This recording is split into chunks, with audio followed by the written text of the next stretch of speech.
Hello, hello, and welcome to the second half of season 5. I can't believe that we're already halfway through the year. My name is Debbie Heiser. I help entrepreneurs make a lot of money doing what they love without sacrificing what's important to them. I feel an urgency to help people let go of past messaging so that they can lead a lit up life. And with that, I want to again welcome you. Thanks for listening. Enjoy the show. Straight from the corners of my mind is where I find my sanity. It's a place. Hello, and welcome back to another episode of Lead Your Life with Debbie Heiser. My name is Debbie Heiser. I help entrepreneurs make a lot of money doing what they love to do without sacrificing what's important to them. I see way too many people letting the business run their life versus really getting crystal clear. And this goes for those of you that work for corporate or work for any other company too, like really sitting down and thinking about what you want your life to look like. And then once you identify what you want your life to look like, the business or your job becomes a conduit to that. So today, I want to talk a little bit about that. Where are you shining your light? And I want to look at and say there are numerous categories. There's different tools out there that you can use, but typically I start out with a few that are pretty, what I say, foundational. For me, it's spiritual. So when I think about my spiritual life, I think about who do I want to be? And for you, it might be universe, it might be Buddha, whatever it is. I want you to think about the concept here of tapping into whatever grounds you, whatever you feel like helps you stay in this calm place, whatever helps you to be tapped in. And so for me, that's the Trinity. And so I'm very specific about, I'm a woman who is spiritually grounded in her faith. And that's the statement, right? And then I have a tool that I use that I'm not going to go into today, but then shows like, what kind of beliefs do I have that, I have to set aside an entire hour to do a Bible study. Well, I don't have to do that, right? Like setting aside prayer time. Yes, that's important, but we lose. And for some reason, there's messaging sometimes that gets in here that then says, we can't talk to him every day. When I was a youth pastor, I used to say, it's like talking to somebody on a cell phone, right? It's like a friend. You're constantly reaching out to them. And so for me, that's that piece of spirituality, but that spirituality for me is foundational. The other foundational pieces of this are mental and emotional health and physical health and intellectual health. Now, part of why I put the intellectual health in there is as I'm getting older, I experienced COVID in April, and I've had some moments where my brain synapses just aren't connecting. It's much better now by the time you listen to this, but, and every day is better, but like that intellectual, that brain health is also very important. So those are kind of the foundations. So having spiritual health and looking at like, who do I want to be and what do I want to do in that, right? So like that spiritual foundation, the physical foundation, being healthy. And what does healthy look like? I was looking at some pictures back in high school, and I have to be honest, like I remember feeling like I was way overweight. I remember feeling like I was constantly in a diet. And some of this, honestly, I got from my mom, and we carry this down and our kids learn from us when it comes to this. But, I was in this mode of feeling like I was fat, basically, and that I was bigger than most of the girls my age. And I have to tell you now, I go back and I look at those pictures and I think, oh my God, I was so thin. And like where this comparison game comes in, I don't know, but that's a whole nother podcast about this diet culture that we live in, but looking at that physical health. And I find as I'm getting older, right, that a little bit of excess weight puts extra weight on my knees and on my ankles.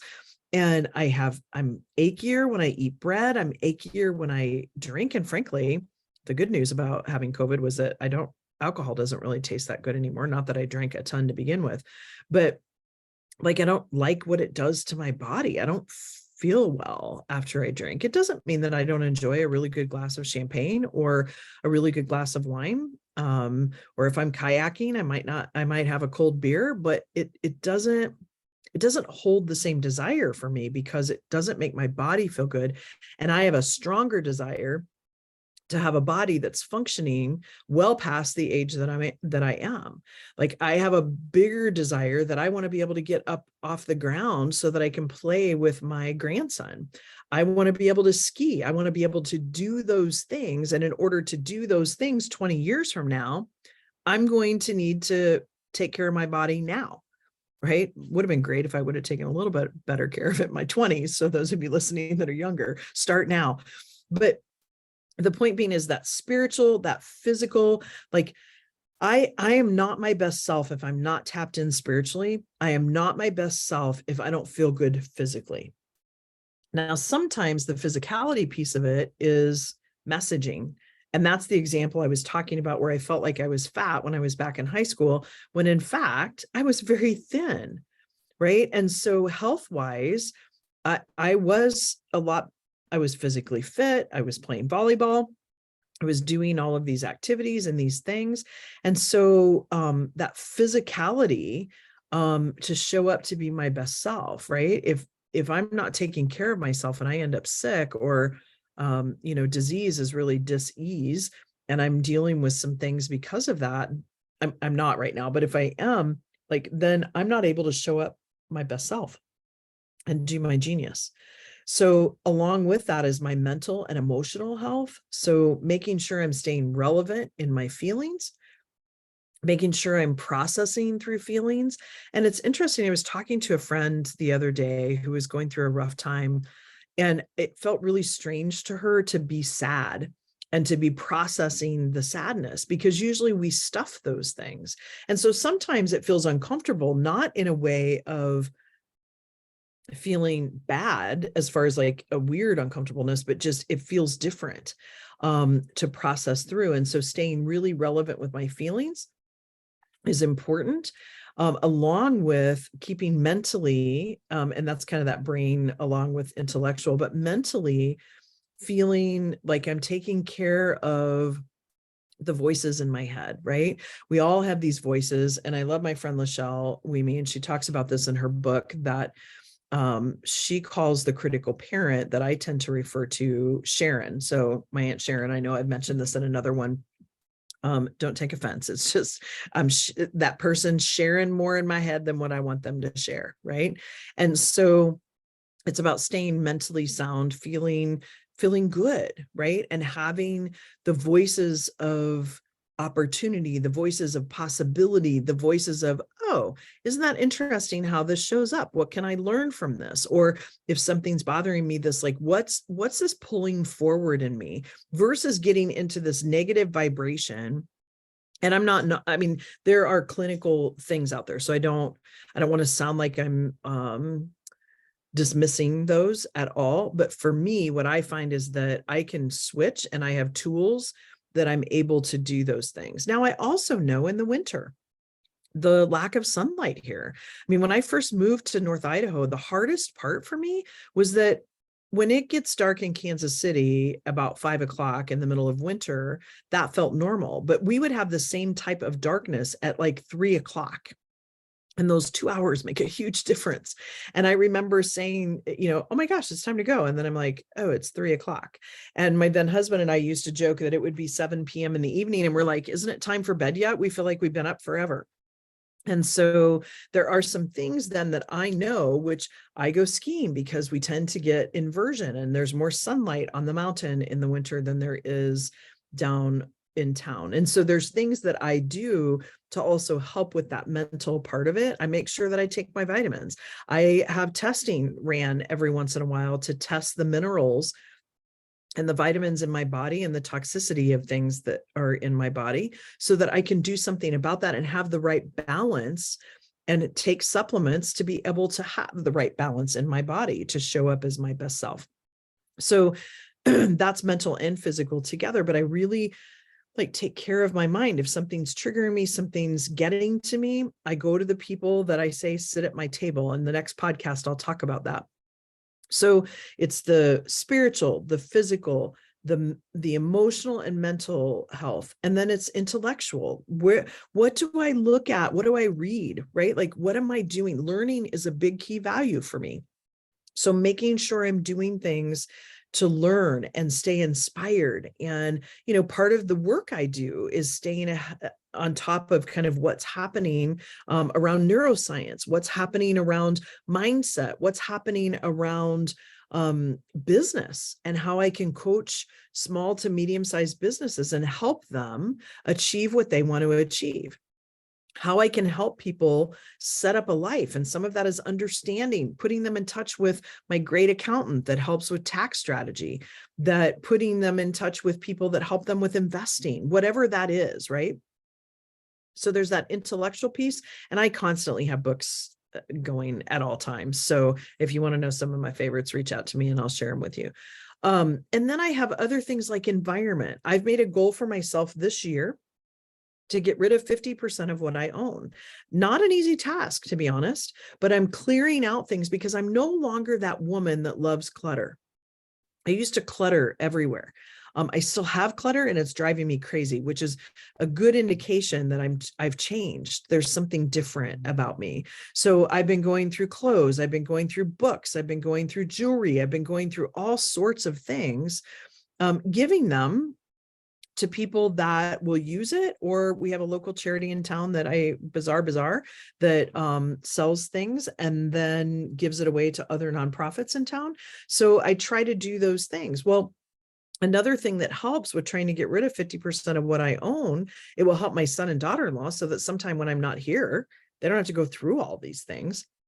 But also it helps me think about when I go shopping. If it's a really strong desire, that's different. But am I just buying something to buy something, or is this something that I really want? Because if I'm going to get rid of 50% of what I own, everything I bring in adds to the 50%. So it just helps me from a mindset. So there's environment. Not only what do you surround yourself with, but what am I listening to? I have to be honest, and some of you may get mad when you hear me say this. I don't buy into all the recession stuff. Right? Like, we've had 14 recessions since the Great Depression. It is a cycle. I hear people here in Sandpoint complain that our gas prices have gone up, and it's a little bit over $4 a gallon. It always goes up during summer. It's not different. Now, I'm not saying that things aren't more expensive. There is some factual pieces about that. But I look at a recession as opportunity. Like, there's possibilities out there. The same thing with COVID. My business, and I know a lot of businesses that grew during COVID. Other businesses did struggle, but it creates an opportunity to find something else that fits the needs of people at that time that are working at home doing those things, right? So environment, what are you putting into? I used to watch The Walking Dead before I went to bed. Not a good idea, because your subconscious, that not only my blood pressure was up, but your subconscious is then dreaming and taking care of all that input that you put in, right? So just thinking about what you're putting in your brain, that's environment. Contributions to society. This would be, what am I doing to contribute to my community? My community is a mastermind I'm in. My community is my private clients and the people that I work with, as well as the mastermind I'm starting in August. And it includes the community where I live. It includes my Gonzaga community where I teach, so there's all sorts of different communities. And so how am I contributing or giving back to those communities? And that's a question I would say, like, as you're looking at like what the desire is, what do you want? Like, how do you want to give back to your community? It's also the community of people that I'm in, the women that I went to Paris with, right? We still meet together as friends. We still go do things. And so how do I want to show up in that community as well and give back? So I've talked about spiritual, I've talked about physical, I've talked about mental and emotional health. I've talked about intellectual, environment, contributions to society. The other one is relationships. So how do I want to show up? Who do I want to be in relationship? And some of that is with family and friends. Some of that may or may not be a love interest. Some of that may be friends, right? And I know I said friends and family, but I kind of think family is different, right? Like I want to connect with my sisters. So that's something that I make sure that I try to do. So looking at relationships and what you want from a relationship. What's the relationship you want with yourself? Because, it's really hard to receive or ask for something that you're not willing to give yourself. So as an example, if I say, I want to be in a relationship where I feel respected, well, do I respect myself? Because if I don't, I can't ask for that from someone else. So I know I'm skimming through a lot of things here at the surface, and we can go deeper into each one of these. As a matter of fact, I might do a series about that. But when I look at that, that's that relationship piece. And then after relationship is financial, and financial is not just if you're in business or what you're bringing home in a paycheck, but it's, do you want to contribute to a retirement fund? Do you want to contribute to a college fund for your children or grandchildren? No judgment. It's just, these are questions to think about. Do I want to find out how I can best strategize for tax planning?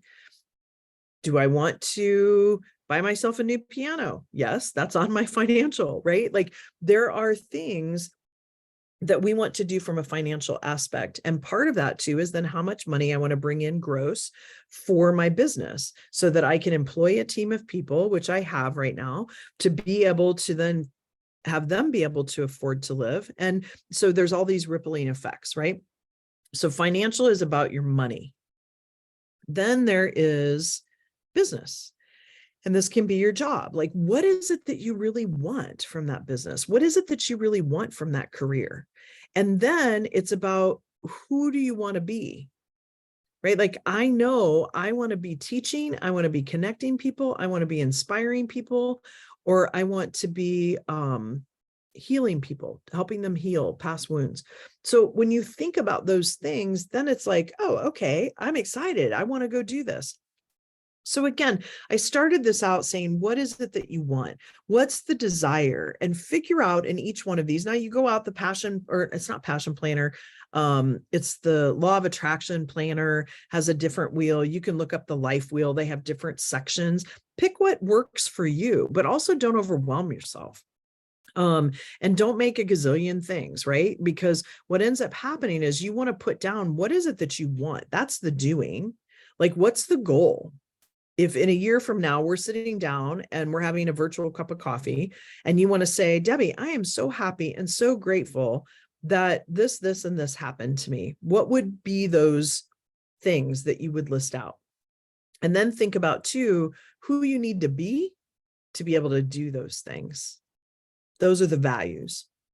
Those are I need to think like that woman that accomplishes these things, not the woman I am today. Because frankly, I'm a better version of who I was yesterday, of who I was a month ago, who I was 4 years ago. I've got pictures to prove that one. And so be thinking about that. So all in all, think about what your desires are, get specific on it, because even biblically it talks about being specific, but be specific, because here's the deal. Like, the universe, or for me, God doesn't put a desire on your heart if it's a true desire. And you know this to the depths of your soul, if it's a true desire. Now, sometimes we've learned not to trust ourselves, so we get confused. But if it's a true desire, the means are already there. The how to do it is already there. It's just a matter of stepping forward and starting to do each step in faith that the next step will show up. So that's a cap. I just kind of went over for you categories that I look in my life and have goals around. I even have a sheet that I use that I look at every day that talks about what those goals are. So I'm reaffirming in my head. I also have other things in there about like beliefs that I have about it, as well as habits that I need or want to implore, so for instance, one of my goals is to fall back in love with working out. Well, in order to do that, a habit I need to get into is creating spaciousness in my calendar to not only have specific workout times, but to create activity, meaning I can walk to a networking event, I can walk to the bank, I can ride my bike to work, those types of things, but I have to create that spaciousness. And that's a habit that I've formed, or I'm in the process of doing, right? So with that, folks, it's a wrap. I know there was a lot to this podcast. Please message me. Let me know if you want to chat a little bit more about this. Go out to my website, www.leadyourlituplife.com. Sign up for a consult or a free clarity call, and we will talk about some of this. And get you started on really getting clear on what your goals are. I also want to plug in there, I'm starting a mastermind the first part of August to really build community and help each other achieve these goals that we want to achieve. There's a whole lot to it. You can go out to www.leadyourlituplife.com/lit-up-life community, and it will give you more information. Would love to chat with you. Everyone have a fantastic day, and we'll see you next week. Thanks so much for listening. The song Ride is co-written and sung by Miss Jackie Wilson and her collaborators Tyler Banks, David DJ Lee, and Chris Renee. And a huge shout out to them for allowing us to use this perfect song. Everyone have a fabulous week, and I'll talk to you next week. Find your own kind of happiness.